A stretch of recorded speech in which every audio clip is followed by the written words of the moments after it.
Right guys, welcome back to the allotments. We're here at the end of November now. End of November, can you believe it? Time flying. It's one of them days. It's been raining all day, but I've managed to come out for an hour or two. My shed's at a point now, it's got to be sorted out. It's an absolute pigsty. What I've been doing is, on my little potting bench there, I've been cutting up some bits and bobs to make some little tables. Got these little organisy stands, and they're going to try and help me sort out the mess. Well, I've got my phone on at the minute. There we go. Right, so I'll show you inside. Prepare yourself because this is a right-o mess. So I've got my main bench here. That's absolutely loaded up with bits and bobs at the minute.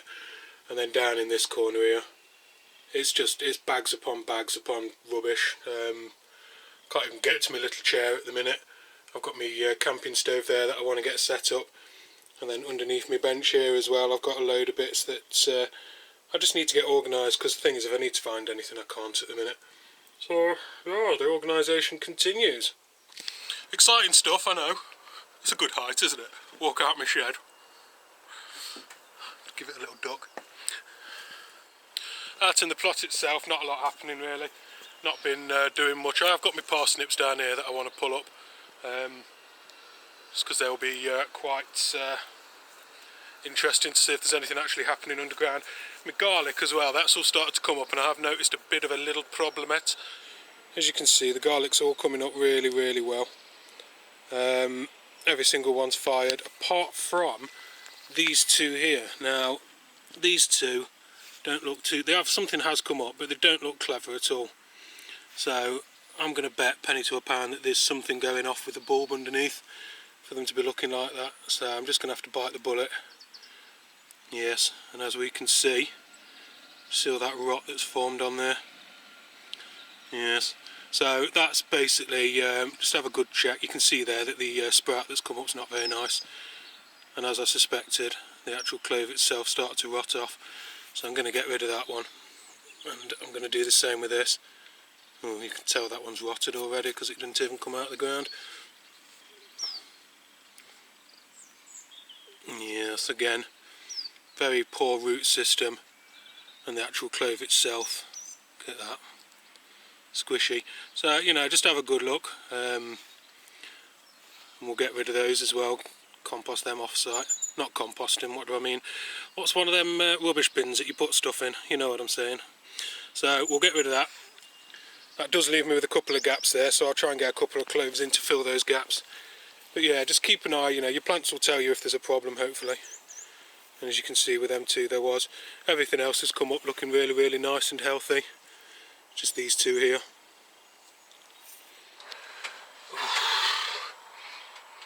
You know, I've never made a hot drink, cup of tea or coffee down on my plot. I know, mad. Been down here, what, 4 years now, never done it. Always had cold drinks, soft drinks, can of beer, something like that. Winter's coming, I'm getting older, and you know, I want to get my stove installed and everything like that so I can have a nice hot drink and join the rest of the allotment community. It does mean tidying the shed first. Have I mentioned I'm going to tidy the shed? Yes, I'm going to tidy the shed. Honest. Anyone want to help? No. Right, I'm going to get on with it anyway. Hopefully the next time you see me the shed will be nice and tidy, and then we can get on with some actual gardening stuff, because I know the last few videos have just been sort of DIYing and bitting and bobbing. It's a time of year thing, isn't it, really? You know, you can start to catch up. But if I can get this plot done and dusted by the end of November, that'd be nice. End of November, what does that give me? About 5-6 days. Set myself goals. Right, and then I've got a lot of other jobs to do. The hedgerows still need cutting. My water needs sorting because the water collection, I think one of my IBCs has got a hole in it, so I'm going to try and identify, see if I can repair it. And I've got a new IBC to install. You can see it out there through my shed window. So yeah, sort of unceremoniously dumped on its side because I dragged it that far and gave up at the time. So that's another little project that I need to get on with. What's the other things that I need to do? Sort out my greenhouses. They need a good clean. All the glass on my greenhouses, they need sorting out. And then, if I need to do anything with that second plot, this is the time that I want to be sorting it out. So the ground needs levelling, and then I need to decide if I'm going to dig it over, if I can dig it over, because the ground might be so cruddy. I have to go for the old sort of no dig or raised bed approach, something like that. I'm still procrastinating. I'm still not tidying up my shed. I'm going to do it. I'm going to get it done. Definitely going to get it done. I'm going to do it. I'm going to get it done.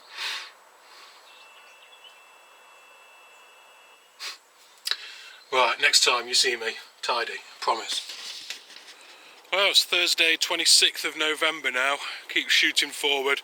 These reduced daylight hours really limit me time on the plot, plus the weather's been absolutely horrible. I stand here, it's about 10 o'clock in the morning, the ground's still really well frozen. We had a pretty good frost last night.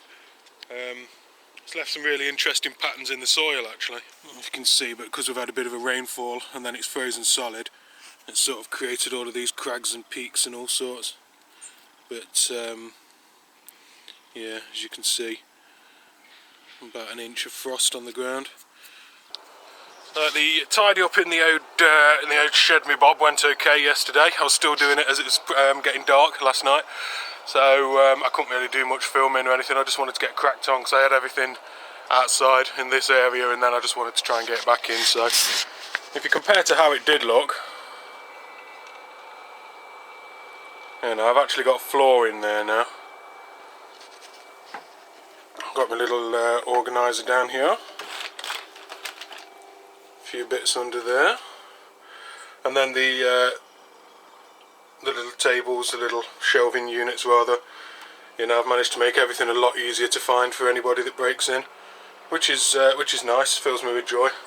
No, on a serious note, it's got me more organised. So I've got my little stove with my gas bottle hiding underneath. Bottles of water, you know, some other bits and bobs that I need down here on the plot. So that is looking good.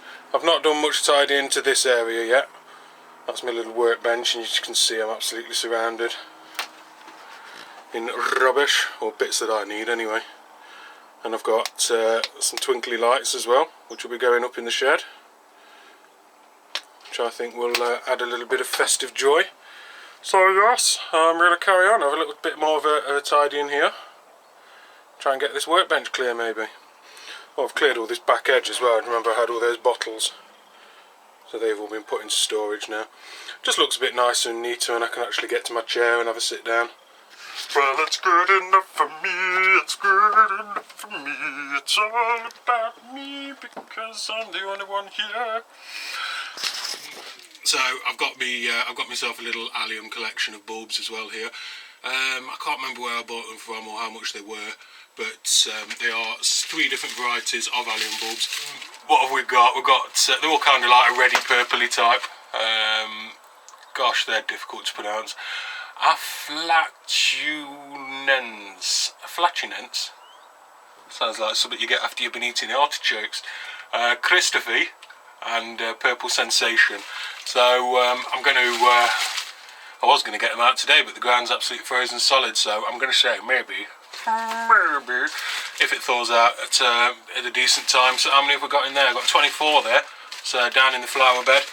That place is really getting packed out. I'm going to have foxgloves, lupins. Gosh, what else have I put in there? Foxgloves, lupins, tulips, daffodils, and for some reason elephant garlic that I had left over as well, but hopefully that one doesn't flower. Right, I'm going to carry on having a bit of a sort out and a tidy up really. A sort up and a tidy out.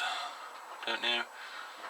Well, the weird thing, you come down here in the morning, it's absolutely frozen solid. Everything's sort of heavily covered in condensation. Everything that you touch is absolutely soaking wet. I don't feel too cold because I've got my jacket, and then I've got a jacket, and then I've got a jumper, and then I've got a t-shirt. I've got quite an airy chest as well, so that acts as another layer. God, there's a lot of waffle in this one, not a lot of gardening, isn't there? What shall I do that can be gardening type of thing? I could turn my camera off and stop boring you lot with my waffle. There, I've managed to actually see my table for the first time, probably this year really, because it's been that busy. So, look, it's had a clean, it's shining. So that looks absolutely lovely. I've just got a few essentials left lying around, like my hand wipes, a little pot for me stationery. momentous occasion right now. First ever hot drink in my new little kitchen area. I know, I don't even recognise myself right now. What can I say? But I'm going to crack on with it anyway.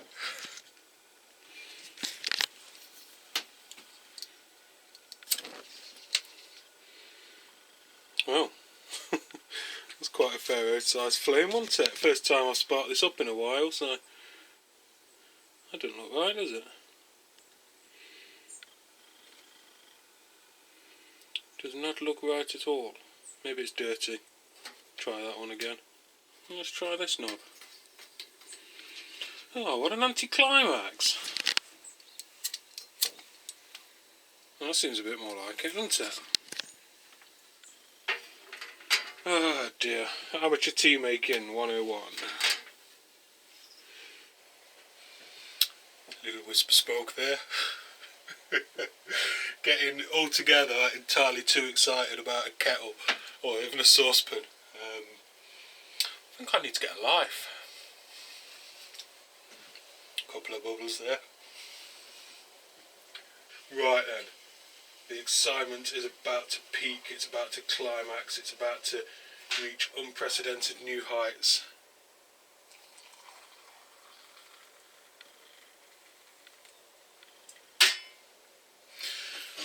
And that's me making a cup of tea. It's about as excited as things are getting at the minute. But no, yeah, real monumentous occasion for me. So I'm growing up. I'm maturing. Hello chaps, do you remember a month or so ago I put my onions in? These guys are starting to sprout up quite nicely now. A couple of weeds in there. Oh, let's have a little look at these. As you can see, some of them have started to put up green shoots, lovely.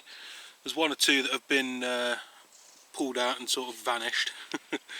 But I suppose that's part of the course, isn't it? So as you can see, the onions are starting to come up. So I've got the white onions. Oh, let's give you a little zoom. Down there, you'll see that one's come up quite nicely. Yellow onions are coming up. I've got the reds. They've not yet, but reds are always a bit temperamental. Shallots, no sign of those yet, but I've given them a little tug and they are rooting. So that's a good thing, the onions are on the way. So yeah, onions coming along absolutely beautiful in that bed. It's the first time I've sown in autumn really, so it's a good thing. I usually sow in the following spring. While I was digging this bed over, I did find something which at the time I completely overlooked. I thought, oh, it's nothing, but I did stick it on the side of my bed, right here. So as you do when you're going over your allotment, you find all sorts of random scrap and, you know, rubbish. And this, covered in mud, was exactly what I thought was rubbish. But it's been sat out in the rain now, and it's a bracelet. Now, again, looking at it, I thought, oh, it's probably just like, you know, a cheap, nasty bracelet, something like that. So I took it in the shed and had a good look. So, yeah, didn't think much of it, really. It's just been sat there on the side of one of my beds for quite a while. Sort of decided to just have a quick look at it, see what it was on the off chance, and pleasantly surprised actually. It might be quite a nice little find, because it is hallmarked on this ring here. I'll show you. Right, if this will actually show on my phone. So I've got BJF, which I think is just a manufacturer's mark, 375, which means 9 carat gold. The anchor, which is Birmingham, and then the C for copyright, obviously so that nobody else can copy the jewellery. So that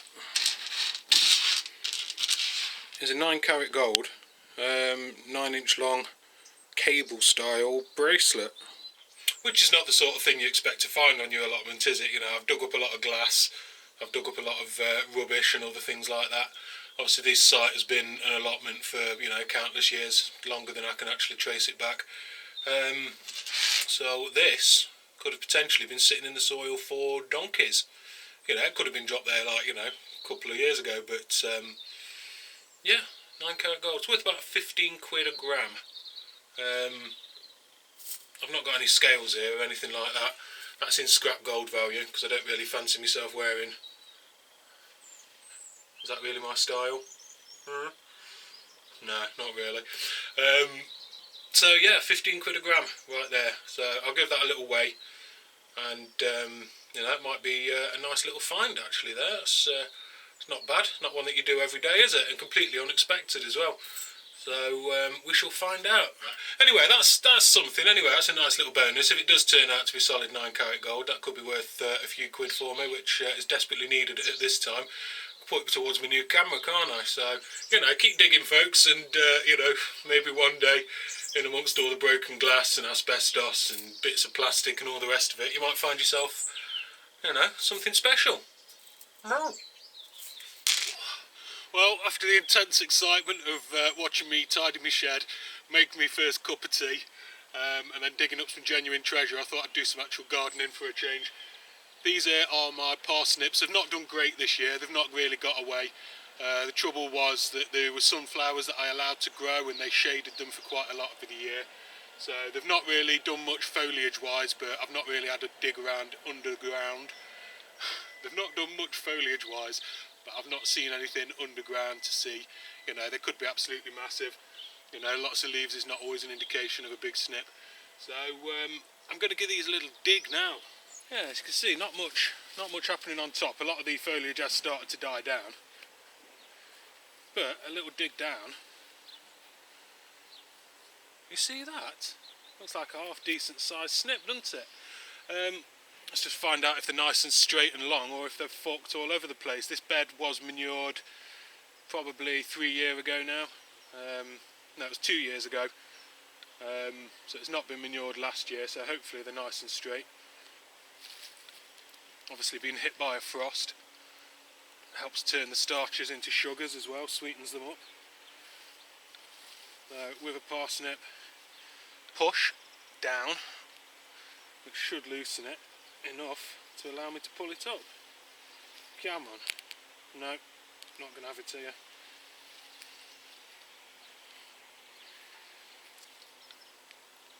Push. Oh, come on then.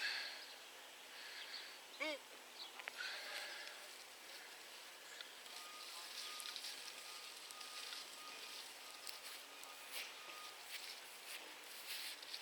There, up. Quite pleased with that. A nice little one. I say a little one, it's a decent size. So you can get some massive ones and they tend to go quite hard and woody.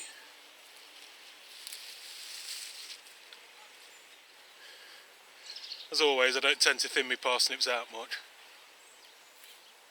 I find you can get a pretty good yield out of them in quite a small area.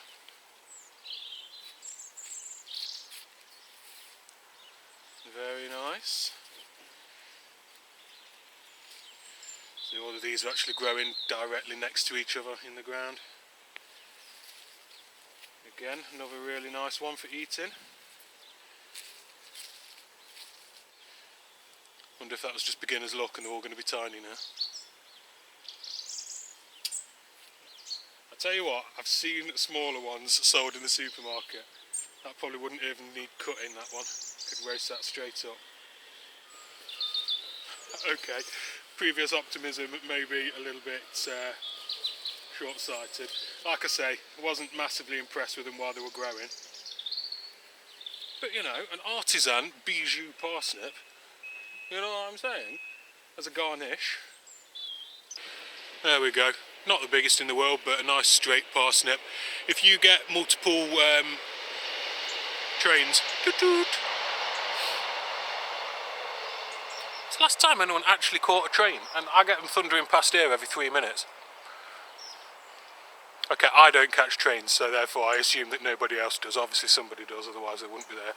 Anyway, parsnip. Yeah, right. Next little job, and probably my last one for today actually, because time's ticking on a bit. So you saw those guys earlier in the video that I was talking about. I wanted to plant them. 3 different types in there, all purple flowering. There's actually, of the 3 types, there's some that are 1 foot tall, some that are 2 foot tall, and some that are 3 foot tall. And I'd love to be able to do it so that, you know, front to back, I've got short, middle, and then tall.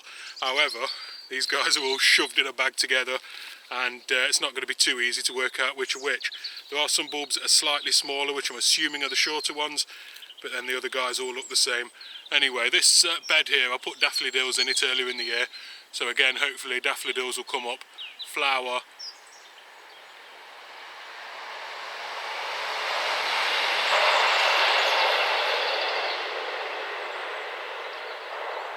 and then when they die back, the alliums will appear and give us some beautiful tall flower spikes with these sort of explosions of colour on the end, quite reminiscent of sort of fireworks or something, a little explosion of colour. Right, it has remained very cold down here on the plot today. It's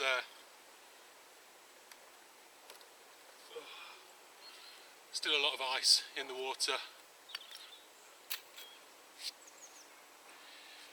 but you know, that doesn't stop us. Let's crack on. It says 4 inch deep, 4 inches apart. I've managed to pick my way in between my daffodil bulbs and put some little holes in already.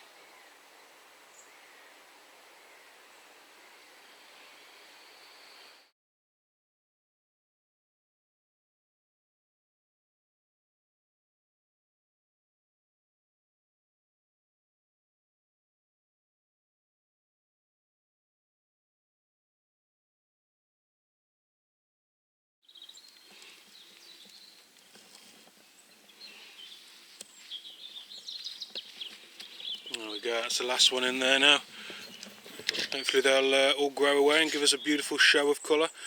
So, from the allotment and the super new tidy shed, and from me, goodbye. Thank you very much for joining me, and I shall see you soon.